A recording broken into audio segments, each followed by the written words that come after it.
Yoshihide Suga, a loyal supporter of outgoing Prime Minister Shinzo Abe, has become Japan's new leader after Wednesday's parliamentary election. That's a result assured by his victory in the ruling Liberal Democratic Party election on Monday. So how did Suga achieve the sweeping victory? How will he lead Japan through political and economic challenges amid COVID-19? How will he handle the country's relationships with China and the U.S.? And is a snap election likely in Japan?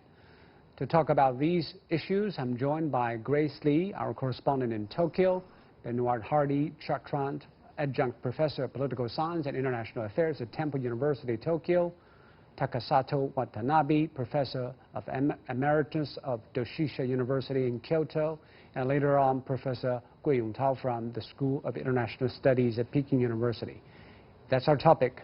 This is Dialogue. I'm Zhou Yue.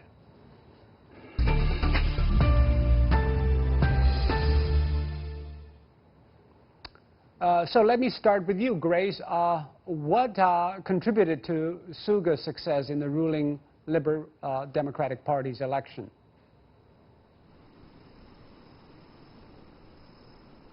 Well, I'd say that Suga was a very good choice for the LDP because of his ties with Prime Minister Shinzo Abe being his right-hand man, but also because he'd be a very stable choice for the LDP moving forward. We're at a very tumultuous time in history for Japan. The virus has pummeled the economy. There's a lot of worry about what's going to happen to the Olympics next year. And so seeing Suga, a familiar face who knows the LDP party, knows Abe's policies, really reassures the public as well that things are going to be okay, things aren't going to be, there's not going to be a political black hole amid the pandemic. And Suga has gained the support of his party early in the campaign on the expectation that he would continue Abe's policies, as you just explained. But what does this say about the LDP's inside politics? Grace? Well, there are a lot of rumblings here that these Suga becoming nominated and subsequently becoming prime minister had a lot to do with backdoor dealings, and Suga, talking to a lot of members of the LDP and gaining their support. There is something to say about that, since Suga does have ties with a lot of LDP members, close ties with them enough to perhaps get him elected. But at the same time, it does show that the LDP wanted this kind of stability as well moving forward, and the fact that we're in the middle of this pandemic, they were afraid of losing the public support as well, because things have been very different. Ishiba and Kishida were both the other contenders. Of course, Kishida successor to Abe for a little while, but because of his dealings with the pandemic, he wasn't a very... Okay, let me turn this question to Benoit. So if they have chosen Suga at this occasion, what does this say about LDP's message to the rest of the world? Is it about continuity and stability? A lot of it is certainly about continuity and stability. We just have to remember that before Shinzo Abe came to power in 2012. When he came back to power, since he had already been in power in 2006 and 2007, we had gone under a string of very short-lived prime ministers in Japan, and that made that just really complicated politics, domestic politics in Japan. Same thing for foreign policy. There was not a lot of continuity. So certainly after 8 years of relatively stable politics in Tokyo under Shinzo Abe, the message from the LDP to the population of Japan and to the world as well, that's quite important, is that we are going to see a continuation of Abe's policies. We are going to see, hopefully for the rest of the world, a kind of policy where Suga continues to be a defender of the order that the West has been defending, or that Abe had been defending since he came to power in 2012. And we've also heard some opinions on social media about Suga and what will be his policies and political inclinations when he takes power. Let's take a look at what some of them have been saying about Suga's new position. this, I don't know the name of it, probably Jinshunu 0605, he said, Suga-san, the next PM of Japan, is described as Abe's right-hand man. What sets him apart from several Japanese leaders is his image as a self-made man who does not belong to a dynasty or elite political family. So it seems that he is a little bit exceptional in the sense that he does not belong to a political dynasty. He is a self-made man, as this gentleman pointed out. Will that make any difference on his political decisions? I do not think that this in and of itself will change necessarily his decisions. We have to remember that he has been in power, not in power, but he has been serving Shinzo Abe faithfully for the last 8 years as chief cabinet secretary. So he was very well acquainted with the way that politics within the LDP is being conducted. And for that reason, even though he is indeed, and that's quite rare in Japanese politics recently, a kind of a self-made man. He came from a poor family, very contrary to Shinzo Abe, of course. Yeah. His grandfather and father as well were prominent members. So for that reason, even though he is quite different from his predecessor, I don't think that in and of itself that will necessarily influence the way that he conducts politics. And Grace, Suga has long been viewed as a shadow power behind Abe, and that makes him kind of a mystery. But what kind of a politician is he, Grace?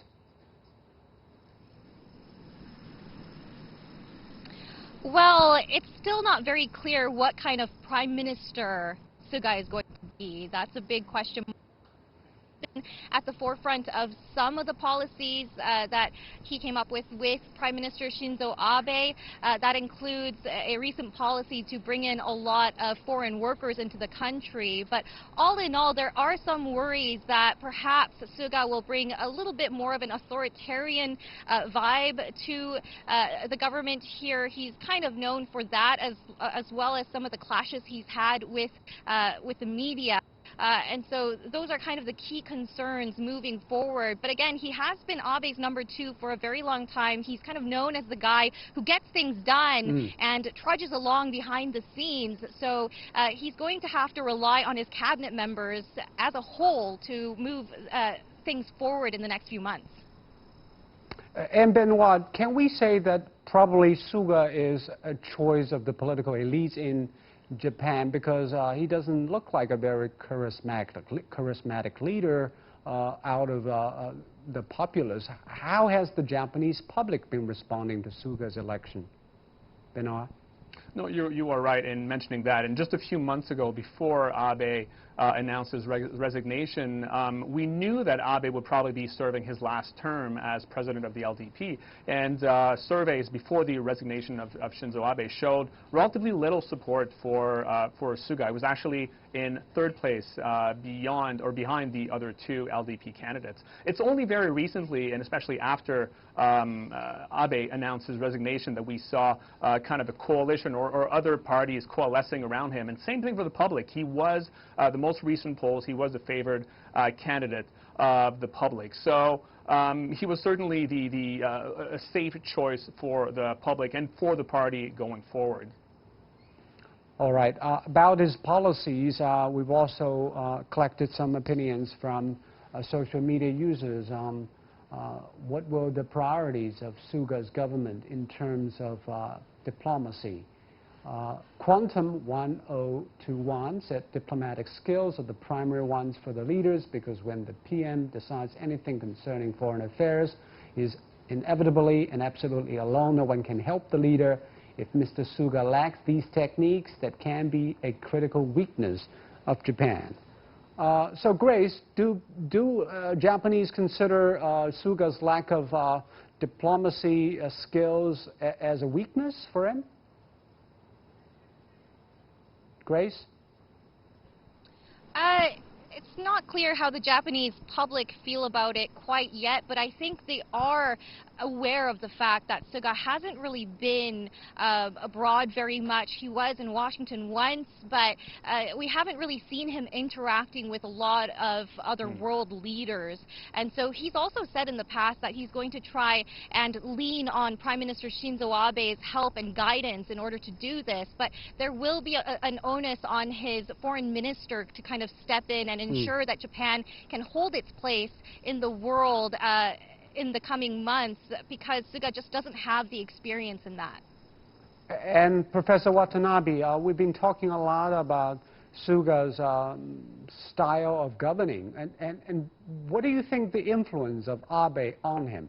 And do you think probably Shinzo Abe will still be the man behind him, even when Suga became Prime Minister? Suga's, supporters, they don't want to make him change so much compared to that of the Mr. Abe. In addition, Suga was suggested to be the LDP leader by Mr. Nikai, whose the faction is the strongest and the biggest. But he is very familiar with the Chinese government or the Chinese political leaders. So in those two elements, Suga's new idea will not appear at least for 1 year, because the terminology or the term of the lower house from which we can get the prime minister usually, because the lower house is stronger than upper house. Suga, organized the vice prime minister, Mr. Aso, and also as the supporter of his cabinet, almost all the faction leaders, saying that Suga does not give or make any independent, peculiar political activities. So all of the factions in Japan and still the political figures, they wait what Suga will do for 1 year. So after that, if he is elected again as the prime minister, he will be the strong leader. But I am not sure, because economic circles does not support him if he does the new things. And also for him, again, United States and Japan and China, they are now, the relations are very much complicated. Suga will definitely choose the United States. So business circles, they don't want to do it, because business circles should be equal to American circles and also Chinese circles. So Suga is waiting at least for 1 year, and he doesn't do anything. In addition, Mr. Aso and his follower, Aso's family invaded Chinese continent and Korean people. And Mr. Suga's father, he went to the Manchuria area during that invasion time. And Mr. Suga was born in the small, farmer's family. But his father's ideology is very, very conservative. And also very aggressive. But do you think he will be a reformer, or probably just a very stable hand, steady hand? Because what he inherited from Abe is not an easy job. A lot of challenges, including coronavirus, economic fallout, and the questionable opening of Tokyo Olympics next year. How will he handle those problems? For the coronavirus, anybody cannot do new things, because they must observe and follow the medical suggestions from the experts. And for the Olympics, anybody in Japan, they want to organize if the coronavirus problem is over. So, anybody, they want to organize the big events. And Suga cannot produce a new one. I believe like that. And all the experts around myself, journalists, and they are saying like that. And Grace, there were rumors that Suga might call a snap election after he takes over if he's assured about the direction Japan is headed. Do you think he will make that call, and what kind of risks does that involve? Well, he floated the idea, I think, about last week. He spoke about it again earlier this week, and he said that it would be very tricky to hold a snap election. Now, what he seems to want to do at the moment is kind of make the best out of his situation where he's seeing this surge in popularity that we mentioned earlier.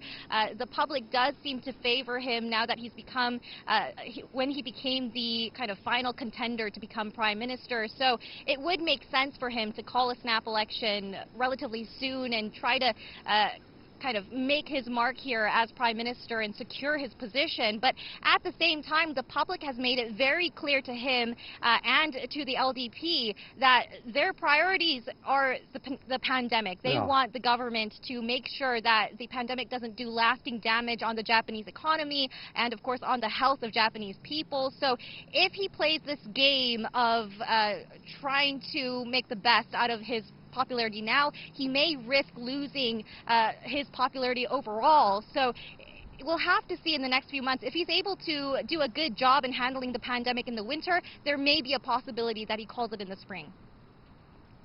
And Benoit, what about the political oppositions? I know that the two major opposition parties, they merged, becoming the Constitutional Democratic Party of Japan, and Edano was elected a new leader.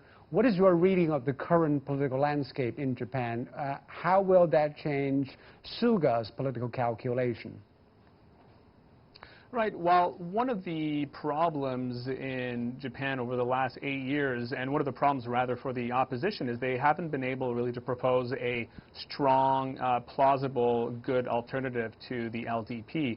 And as a matter of fact, when the merging occurred and that formed the new Constitutional Democratic Party of Japan, the leader Edano, he did acknowledge the shortcomings of the party and the failure to really stand in the way of the LDP and have a proper, real, strong opposition. And that is one of the reasons, as a matter of fact, that Abe has been able to enjoy such longevity. Of course, Abe enjoyed a degree of popularity, but more so, I would say that the divided and the division and the weakness of opposition parties were a big problem. So if Edano is indeed able to form a strong opposition, is able to gather most opposition parties behind him, get support of most leaders within the party, and propose a good opposition, then indeed that will create some issues for Suga, because as I said, in the last 8 years,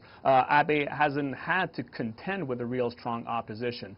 So it's going to be very, very interesting to see if finally, for the first time in a while, we see a good opposition, because let's remember that in the post-war era, we've seen it's been almost an consecutive LDP governments one after another. We've had only 2 short stints with opposition parties since 1945. So it remains to be seen if that can change again. About international relations, we're joined by Professor Gui Yongtao. So, Professor Gui, Suga said earlier that he would partially work to improve ties with China, but also keeping Japan-U.S. alliance as a basis of relations with Asian countries. So it is always a very fine balancing act for Japan with his relationship with China and the U.S. Will Suga change the tune? Well, I think that the new Prime Minister, Mr. Suga, would pursue his foreign policy goals in a very cautious way for a number of reasons.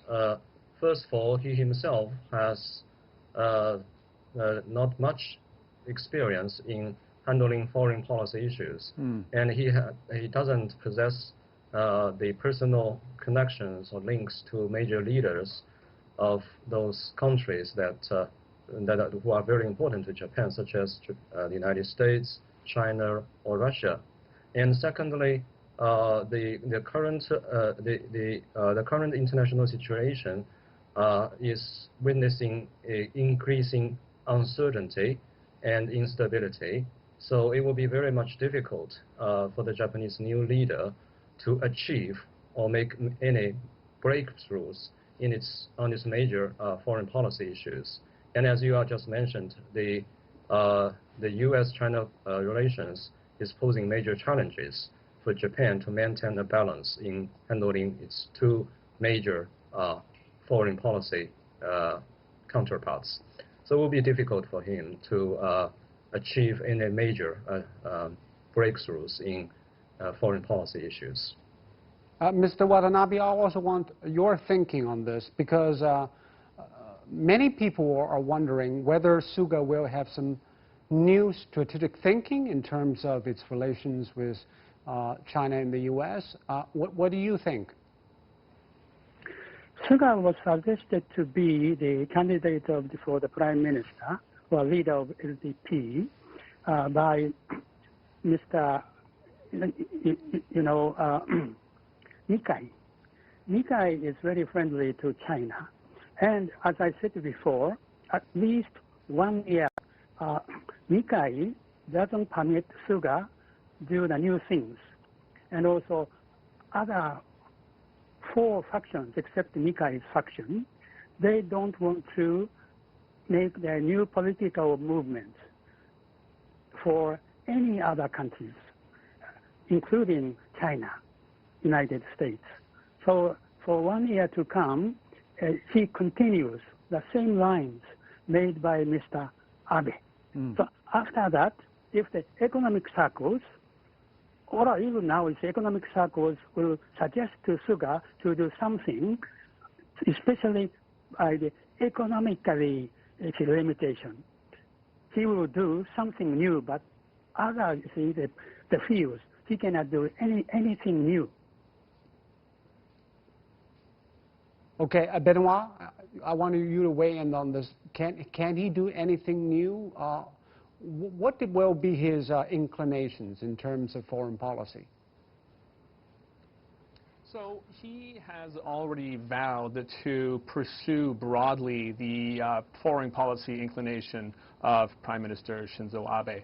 Prime Minister Shinzo Abe, of course, has been known over the last 8 years for promoting a larger role for Japan on the security front.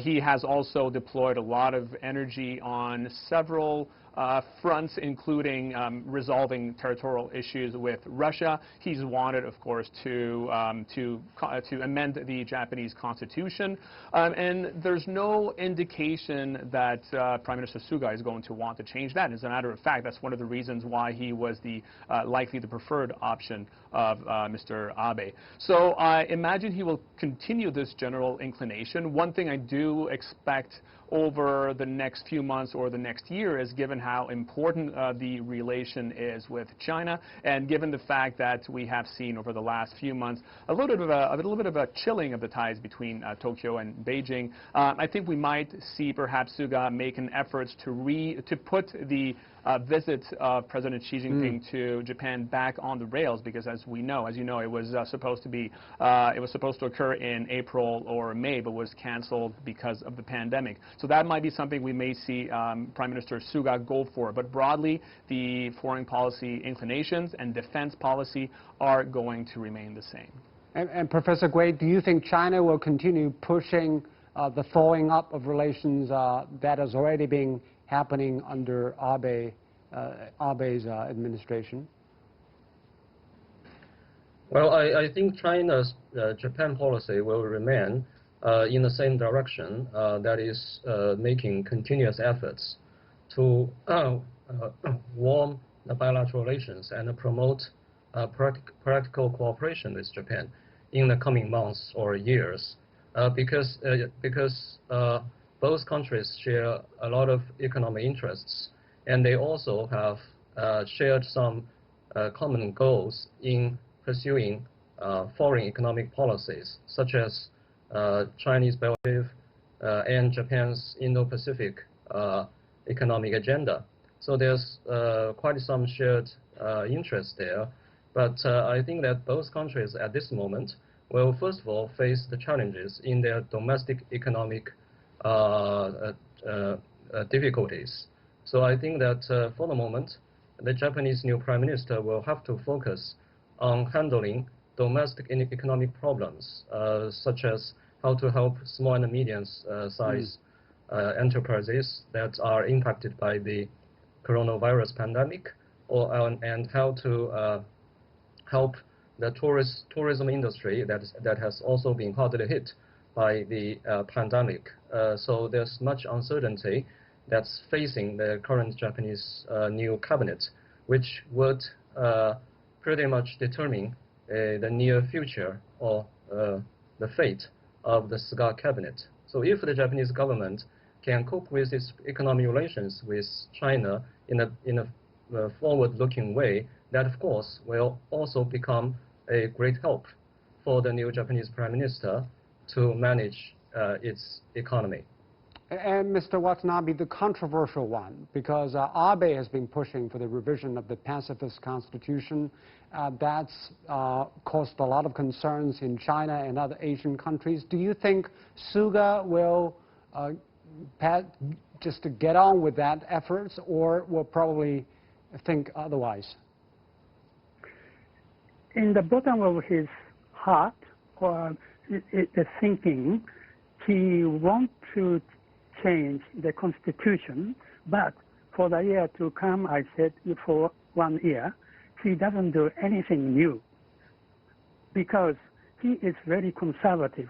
It is his father's idea, and also vice prime minister and the party leader are very conservative.